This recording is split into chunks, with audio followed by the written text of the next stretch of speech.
कृष्णाय वासुदेवाय हरये परमात्मने प्रणतक्लेशनाशाय गोविन्दाय नमो नमः।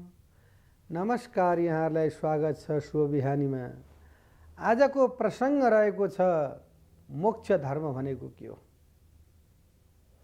जब मनुष्य जन्म हुन्छ यस धरोधाममा र उसले कस्तो प्रकारको कर्म गर्दछ र अन्तिममा गएर ऊ कुन स्थानमा जाँदछ, त्यो विषयवस्तु सार्वभौमिक त्यो जुन तत्त्व रहेको छ त्यो तत्त्व बोध गर्ने चाहिँ के त भन्दाखेरि एउटा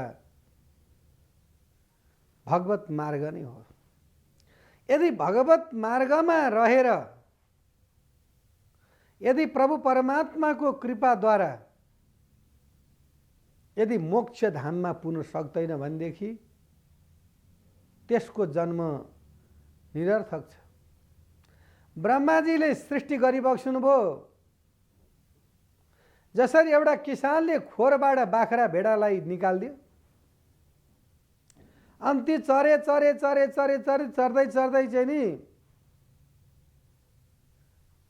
कोही बेलुका घरमा आए, कोही चाहिँ यति राम्रो जङ्गलमा घाँस रहेछ त्यो घाँस चाहिँ खान्छु भनेर खाइराखे।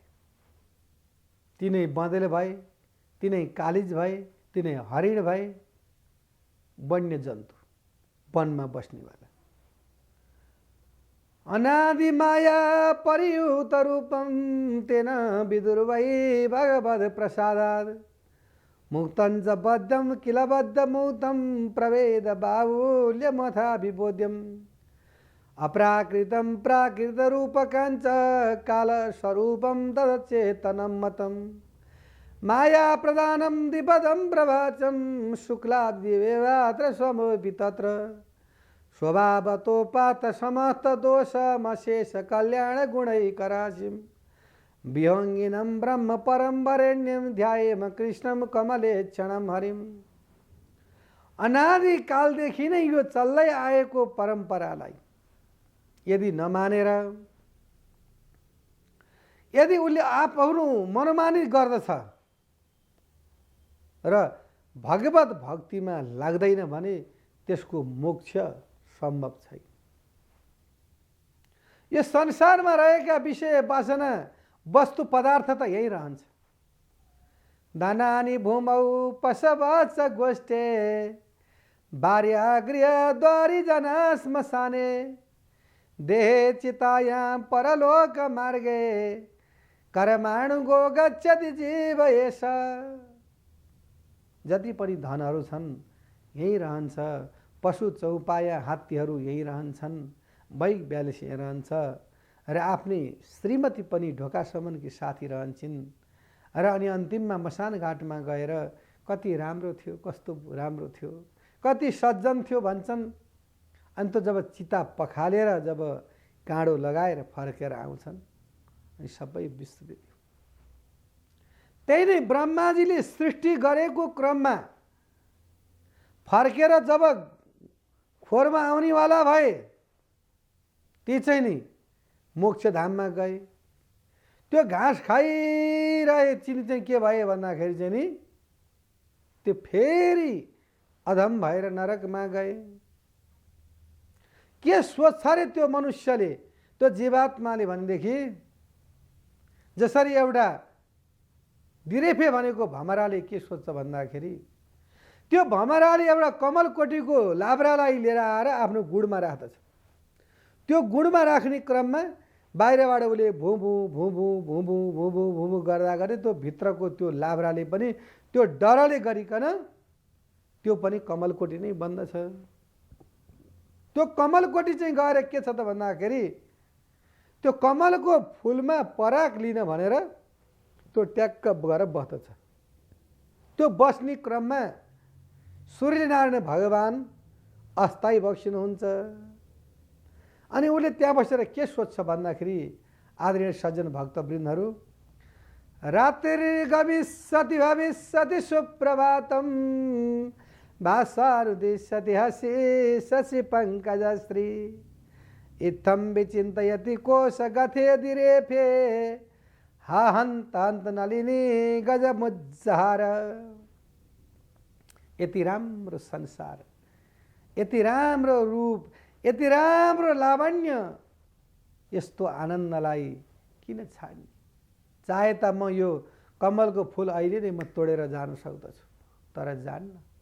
रातभरि त्यसमा रहेका ती परागहरू लिन्छु, त्यो पान गर्दछु, आनन्दसँग खान्छु, अनि जब रात बितिसक्छ अनि रात बितिसकिसकेपछि अनि सूर्यनारायण भगवान उदाई बक्षित हुन्छ। रात्रिर्गमिष्यति भविष्यति सुप्रभातम भाषानुदिश्यति हसिष्यसि पङ्कजश्री। त्यो पङ्कश्री भनेको पङ्क जब खिल्लछन् अनि म त्यो परागलाई लिएर भुर्र उडेर यस्ता प्रकारले जान्छु। हा हन्त हन्त नलिनी गजमुज्जहार। त्यसै समयमा एउटा उन्मत्त भएको हात्ती आउँछ र त्यसको कमलको डाँठै शुद्ध गोविन्दाय नमो नमः खाइदिन्छ। हामी त्यही नै सोध्छौँ आदरणीय सज्जन भक्तवृन्दहरू। यति राम्रो श्रीमती, यति राम्रा सन्तान, यति राम्रो जागिर, यति राम्रो घर, यति राम्रो गाडी, भजन त गरौँला नि, भजन त गरौँला नि।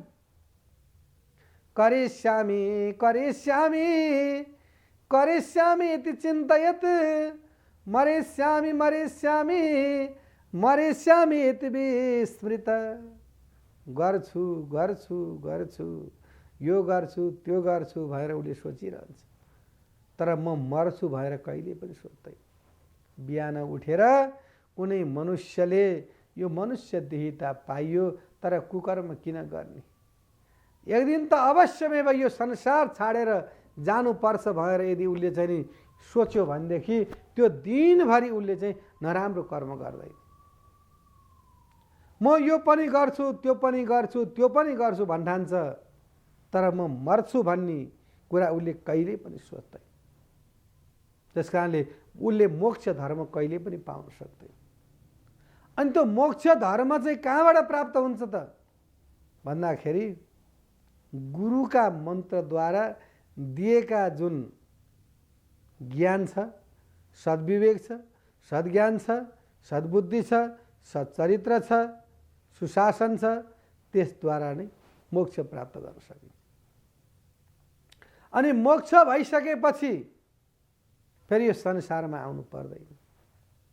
त ठुला ठुला ऋषिमुनिहरू विद्वानहरू भन्दछन्, प्रभु जति दुःख पाइयोस्, जति कष्ट पाइयोस्, जुन योनिमा जान परोस्, तर परमात्माको सान्निधि, परमात्माको दर्शन र परमात्मा श्रीहरिको भजन कहिल्यै पनि नछुटोस्।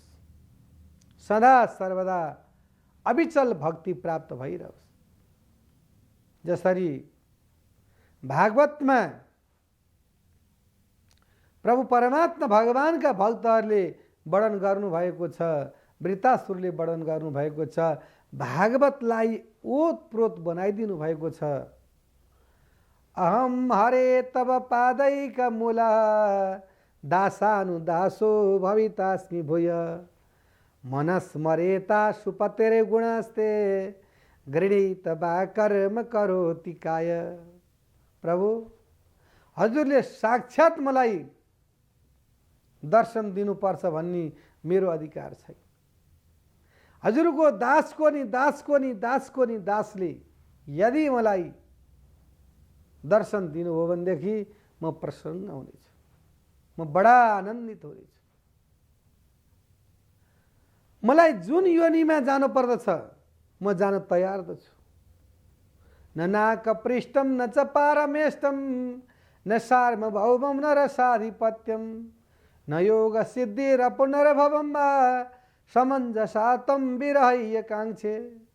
प्रभु परमात्मा भगवान मलाई रसको मलाई महिमाको वर्णन मलाई आवश्यक छैन।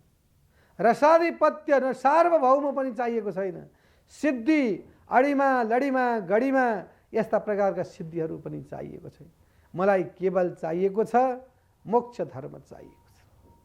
त्यो मोक्ष धर्म प्राप्त भइसकेपछि यो भवरूपी अन्धकारमा हामी फर्कनु पर्दैन। आदरणीय सज्जन भक्तवृन्दहरू, मोक्ष धर्म कसरी प्राप्त हुन्छ भन्दाखेरि मानवताले गर्न पर्ने कर्तव्यहरूलाई निमाउँदै गइसकेपछि अन्तिममा गएर